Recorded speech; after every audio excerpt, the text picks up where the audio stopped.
Some Republican lawmakers are demanding answers now that Google has been called out yet again for political bias related to its search engine.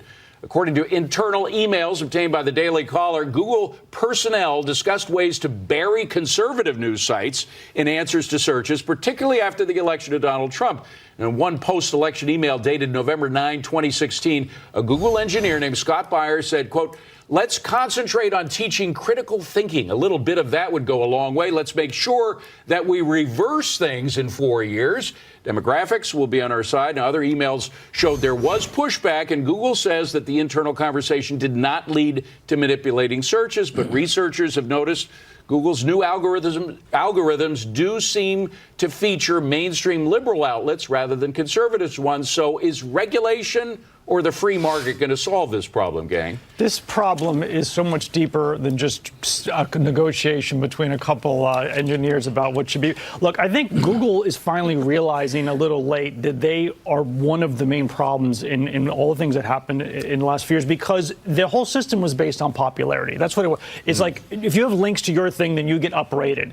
And a popularity-based system is going to lead to the president. So Trump was a popular person. That's why he got elected. Now, they are now realizing, okay, this isn't good, and we can't be the censor, and we're not going to act like the op-ed page, so they're moving to what you like. And now when you go to Google News, it's what you like. So you're seeing your sources only of things you like, whether that's HuffPost or Daily Caller. What you usually search for. But I would say tech as a whole has a reputational regulatory risk right now. Look what happened with Facebook and the New York Times article last night accusing Sheryl Sandberg of actually telling her communications and policy departments to do research on George Soros. On her part, I would say that this is not unusual for a corporate house and a corporate company to do opposition research. It happens, let's be honest, but because Facebook is so zeroed in on these days that it probably got a lot more magnitude and coverage than it usually would.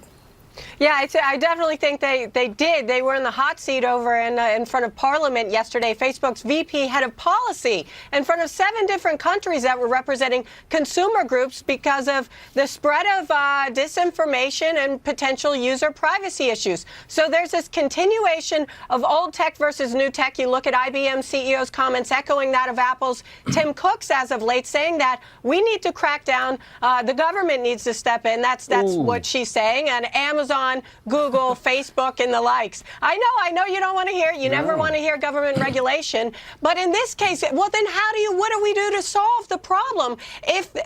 David, I know you use Bing. I forgot. Not only do I use it, I did an experiment. I picked a highly charged subject, the Mueller investigation. I got answers from Bing, and I got answers from Google, and they were very different. You had much more diversity with Bing than you did with Google. But Bing knows you're old. Yeah. I agree. As long as they're not a monopoly, then I guess you don't step in. You don't want government stepping in with the private tech sector unless they're truly a monopoly and there's antitrust concerns. But they are. I have to tell you personally how I was running for governor of Wyoming, and I didn't know where this conference center was in a town I hadn't been before. So I hop on Google, and I turn left, turn right, and I wind up in a residential district. And I'm convinced, because I'm conservative, Google. Oh, my gosh. Wow. But I think there's something more serious going on here, though. And it's the contrast between the secular worldview and the Judeo-Christian value systems on which our country is founded, and there's a major war taking place. And if you look at the people running the Democratic Party, they now are the wealthy, the Google, the Facebook, the Soros, the Steyer, and who are now transferred from the Democratic Party into what Trump has led without a name to it. We have in that category now all the plumbers, electricians, construction workers. So the whole transformation has taken place, and I think we have to pay more attention to that contrast between the secular worldview and the Judeo-Christian value worldview. By the way, folks, forgive me for looking away. I'm looking at a side monitor here of what's going on in Argentina as they just gathered together for a group. There are going to be a number of group pictures that we're going to be taking you back to throughout this hour. So we'll continue to cover the situation in Argentina as we have this historic meeting